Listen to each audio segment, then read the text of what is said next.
네, 더불어민주당 대변인 김현입니다. 고위 전략회의 비공개 회의인데요. 오늘 사안이 중대성이 있어서 이 부분과 관련해서만 브리핑을 하겠습니다. 국민의당 박주선 비대위원장께서 지난 대선 과정에서 있었던 공작 정치에 대해서 사과를 하셨습니다. 이에 대해서 오늘 저희 더불어민주당 고위전략회의에서 박주선 비대위원장의 사과 내용을 접하고 매우 충격적이었다라는 점을 먼저 말씀을 드립니다. 아울러 박주선 비대위원장이 사과로 끝낼 이 사안은 아니다라고 보고 있습니다. 당시에 국민의당의 대선 후보와 당시 선대위원장과 개선에 있었던 분들이 이 문제에 대해서 어떤 입장을 갖고 계신지에 대해서 분명히 밝혀야 될 것이고요. 검찰의 수사를 예의주시하겠습니다. 그리고 앞서 말씀드렸던 것처럼 당시에 이 사건과 연관되어 있는 분들의 책임 있는 답변을 기다리겠습니다. 다시 한번 말씀드리겠습니다. 더불어민주당은 오늘 고위 전략회의에서 박주선 비대위원장의 당시 문준영 씨에 대한 공작 정치에 대해서 매우 충격적인 사안으로 받아들이고 있고요. 박주선 비대위원장의 사과로 끝낼 사안이 아니다라는 점을 말씀을 드립니다.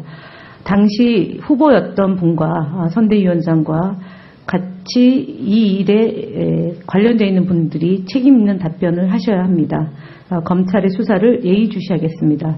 아울러 앞서 말씀드렸던 것처럼 당시의 후보와 선대위 관계자분들이 이 사안에 대해서 보고를 받고 어떤 입장을 취하는지에 따라서 더불어민주당은 더 논의를 계속해 나갈 예정입니다.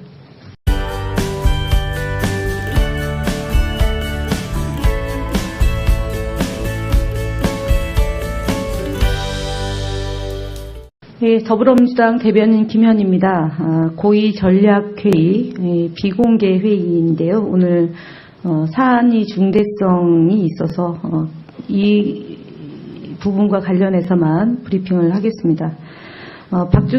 국민의당 박주선 비대위원장께서 지난 대선 과정에서 있었던 당시에 이 사건과 연관되어 있는 분들의 책임 있는 답변을 기다리겠습니다. 다시 한번 말씀드리겠습니다.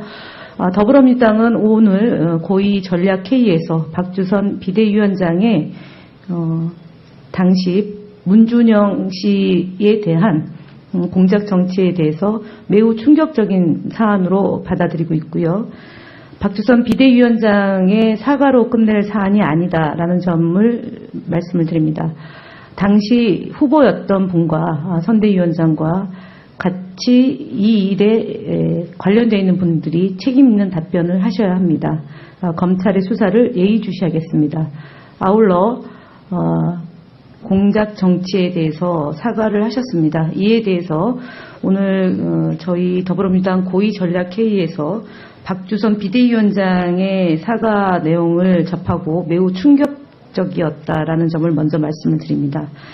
아울러 박주선 비대위원장이 사과로 끝낼 이 사안은 아니다라고 보고 있습니다. 당시에 국민의당의 대선 후보와 당시 선대위원장과 개선에 있었던 분들이 이 문제에 대해서 어떤 입장을 갖고 계신지에 대해서 분명히 밝혀야 될 것이고요. 검찰의 수사를 예의주시하겠습니다. 그리고 앞서 말씀드렸던 것처럼